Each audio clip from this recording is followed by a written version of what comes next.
Hello बच्चों, स्वागत है आपका फिर से एक बार आपके चैनल APSR में। तो आज हम लोग स्टार्ट करने वाले हैं यूनिट्स एंड मेजरमेंट का लेक्चर नंबर फर्स्ट। तो पहले हम लोग देखते हैं कि फ़िज़िक्स क्या होता है, क्योंकि हम लोग फ़िज़िक्स का फर्स्ट चैप्टर स्टार्ट कर लेते हैं। तो पहले हम लोग समझ लेते हैं कि फ़िज़िक्स एक्चुअल में होता क्या चीज़ है। तो फर्स्ट क्वेश्चन हम लोग क्या लिखेंगे, what is physics. What is physics.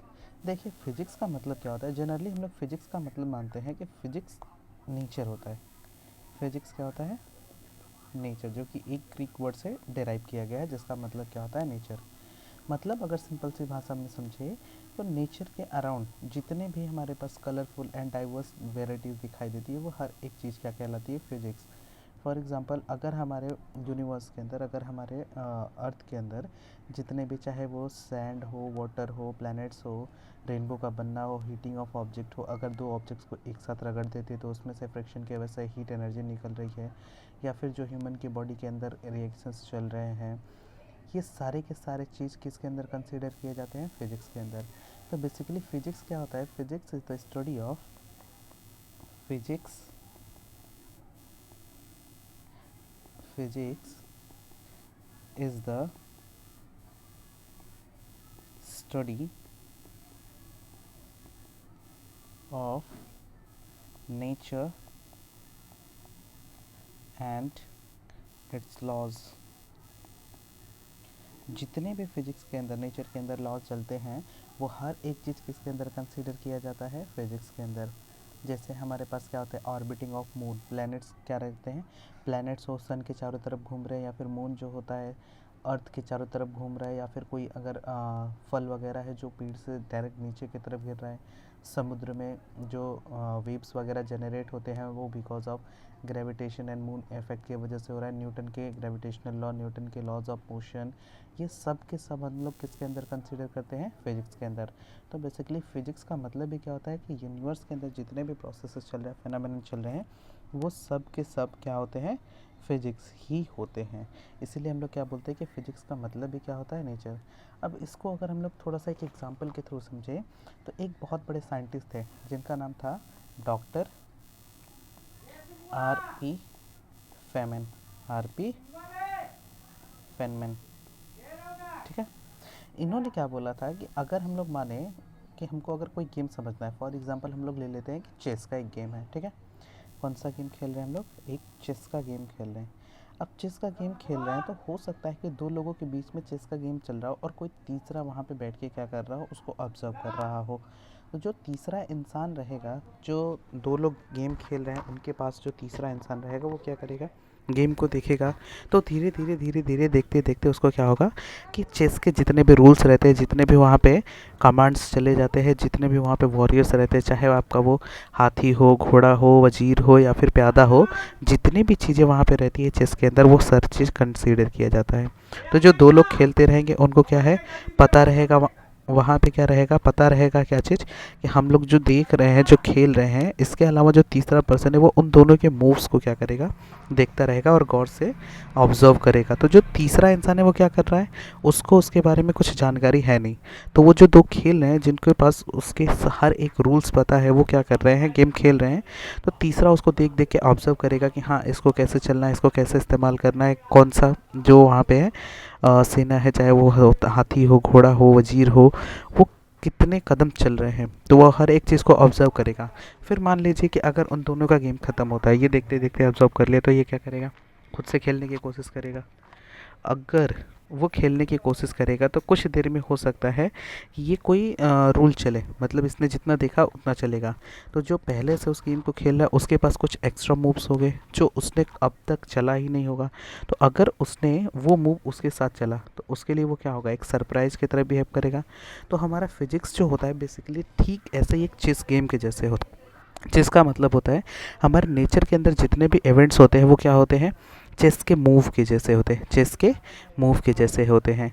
इसके अलावा जितने भी इवेंट को हम लोग ऑब्जर्व कर रहे हैं वो क्या हो रहे हैं, एक बेसिक रूल है जो अकॉर्डिंगली पहले से बने हुए हैं, और हम लोग क्या करते हैं, उसी रूल को सिर्फ अप्लाई करते हैं और उसको देते हैं। यानी फिजिक्स के अंदर क्या हो रहा है, जितने भी हम लोग नेचर के बारे में स्टडी कर रहे हैं वो क्या है, रियल है। बट जो अथॉरिटी होता है, जो उस रूल को फ्रेम करते हैं, वो लोग क्या करते हैं, उसको न्यू डिस्कवर नहीं करते, वो पहले से डिस्कवर्ड है।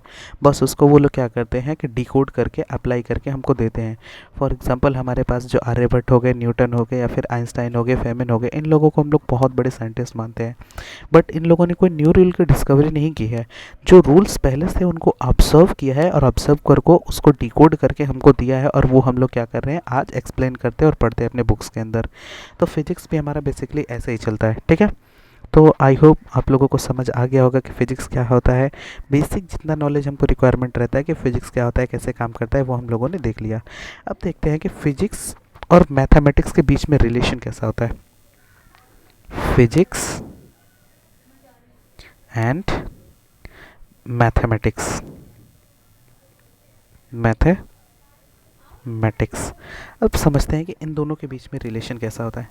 जैसे मान लीजिए हम लोग एग्जांपल ले लेते हैं एक लॉ का। अगर आप लोगों ने ग्रेविटेशन टेंथ में किया होगा, तो टेंथ में एक ग्रेविटेशन था, यूनिवर्सल लॉ ऑफ ग्रेविटेशन का। उसमें हम लोग क्या बोलते थे कि जो ग्रेविटेशनल फोर्स होता है वो दो मासेस के, जो ग्रेविटेशनल फोर्स होता है वो दो मासेस के प्रोडक्ट के डायरेक्टली प्रोपोर्शनल होता है, और यही फोर्स उन दोनों मासेस के डिस्टेंस के बीच के यूनिवर्सली प्रोपोर्शनल होता है, ठीक है। ये क्या है, डिस्टेंस के इन्वर्सली प्रोपोर्शनल है, प्रोडक्ट का मतलब दोनों के मल्टीप्लिकेशन के डायरेक्टली प्रोपोर्शनल है, ठीक है। तो हम लोगों ने ये चीज़ पहले भी पढ़ रखा है। बट अगर स्टेटमेंट वाइज देखते थे तो ये हमको बहुत बड़ा लॉ लगता था।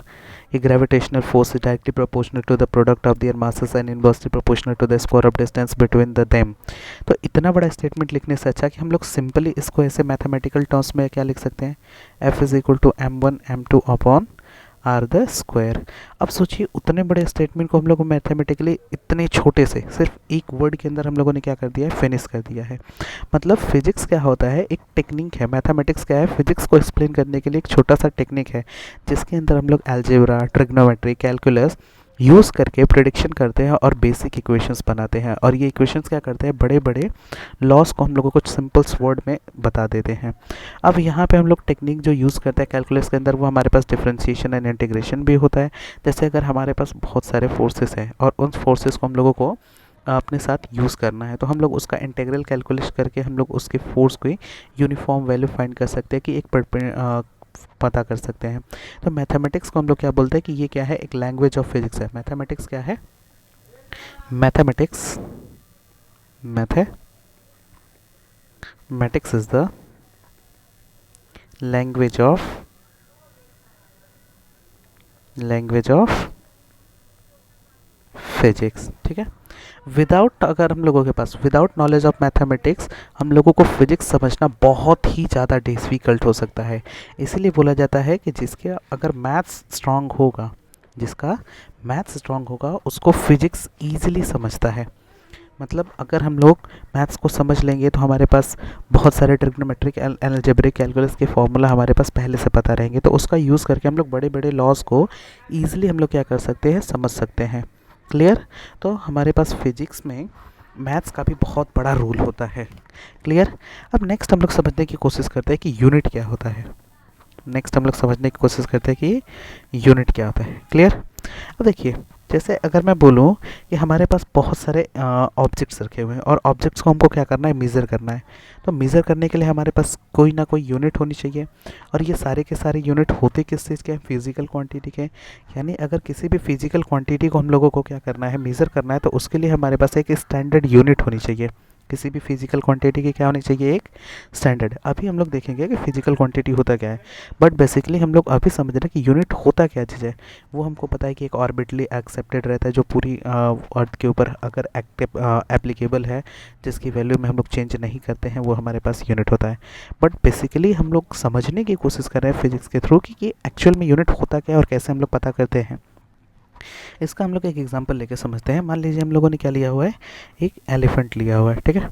हमारे पास क्या है, एक एलिफेंट है, जिसको हम लोग मान लेते हैं कि इसका जो वेट है वो 200 टाइम्स ऑफ यूनिट है, 200 times of unit of mass, क्योंकि हम लोग यूनिट मास में वेट को हम लोग क्या करते हैं, वेट एंड मास अलग अलग है, लेकिन अगर किसी चीज़ का वजन करना रहता है तो हम लोग मास में ही कंसीडर करते हैं, ठीक है। तो हम लोगों ने क्या माना कि जो एलिफेंट का वेट है वो यूनिट मास के 200 टाइम्स है, और वहीं पे हम लोगों ने क्या ले लिया, एक गोट ले लिया। क्या ले लिया, गोट, बकरी, जिसका वेट हम लोगों ने बोला कि 20 टाइम्स है।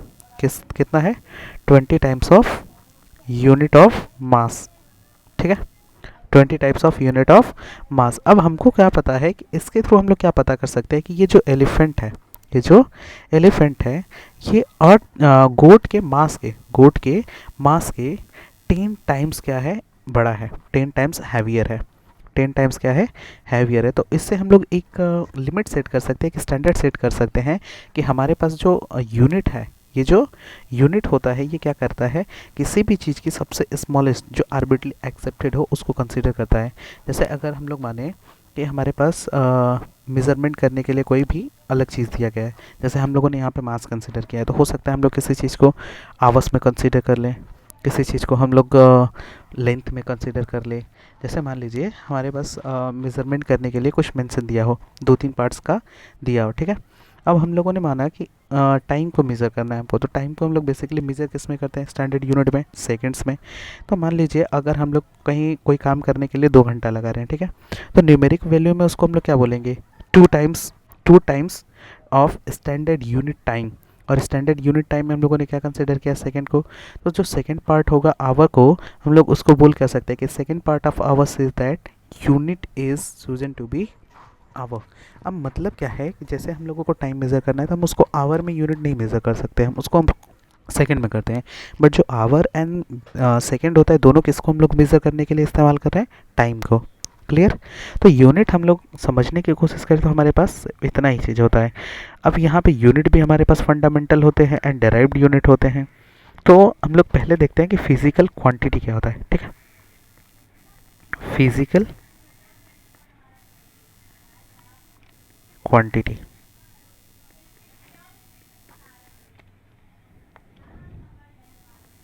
those quantities those quantities which we can measure, is known as is known as physical quantities, physical quantities.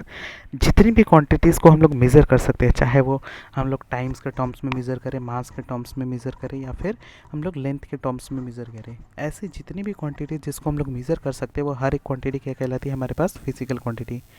अगर हम लोग एग्जांपल ले लें तो हम लोग बोल सकते हैं कि हमारे पास लेंथ है, मास है, फोर्स है, सरफेस टेंशन होता है, सरफेस टेंशन। तो ये हर एक क्वांटिटी हमारे पास क्या कहलाएगी, सबके सब फिजिकल क्वांटिटी है। अब ये जो फिजिकल क्वांटिटी है इसको हम लोग 2 पार्ट्स में डिवाइड करते हैं, ठीक है। फिजिकल क्वांटिटी, इसको हम लोग 2 पार्ट्स में डिवाइड करते हैं। एक को हम लोग बोलते हैं fundamental quantity, fundamental quantity. Fundamental quantity क्या होती है, those physical quantities, those physical quantities which do not depends on any other physical quantity for its measurement, for its measurement। ऐसी फिजिकल क्वांटिटी जिसको मेज़र करने के लिए हमको किसी दूसरी फिजिकल क्वांटिटी पे ऊपर डिपेंड ना होना पड़े, ऐसी फिजिकल क्वांटिटी को ही हम लोग क्या बोलते हैं, फंडामेंटल क्वांटिटी। फॉर एग्जांपल हमारे पास है लेंथ, मास, टाइम एक्सेट्रा। अब ये जो है, अगर हमको किसी चीज़ का लेंथ मेज़र करना है तो लेंथ किसी दूसरे लेंथ पे डिपेंड नहीं करने वाला, ठीक है। तो लेंथ को हम लोग सिंपली क्या बोल सकते हैं, फंडामेंटल क्वांटिटी। लेकिन अगर मैं बोलूँ कि मुझे डिस्टेंस मेज़र करना है, तो डिस्टेंस को जो मेज़र करना है उसके लिए हमारे पास बहुत सारे डिफरेंट यूनिट्स होते हैं। हो सकता है हम लोग उसको मीटर में मेज़र कर रहे हो, सेंटीमीटर में मेज़र कर रहे हो, मिलीमीटर में मेज़र कर रहे हो, किलोमीटर में यूज़ कर रहे हो, लाइट ईयर में यूज़ कर रहे हो, पासिक में यूज़ कर रहे हो। तो ये डिफरेंट डिफरेंट क्वांटिटी है जो किसी दूसरी क्वांटिटीज़ पे ऊपर क्या करती हैं, डिपेंड करती हैं। तो जो क्वांटिटी किसी दूसरे क्वांटिटी के ऊपर डिपेंड करती है, दूसरे क्वांटिटी पे, फिजिकल क्वांटिटी पे डिपेंड करती है, ऐसी क्वांटिटी को हम लोग क्या बोलते हैं, डेराइव्ड क्वांटिटीज, ठीक है। Derived quantities, quantities, those physical quantity, those physical quantities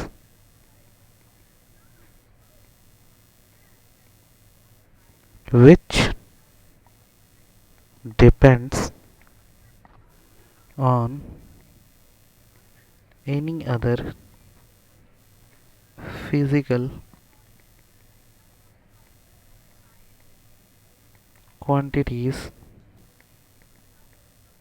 for its measurement is known as derived quantities. Derived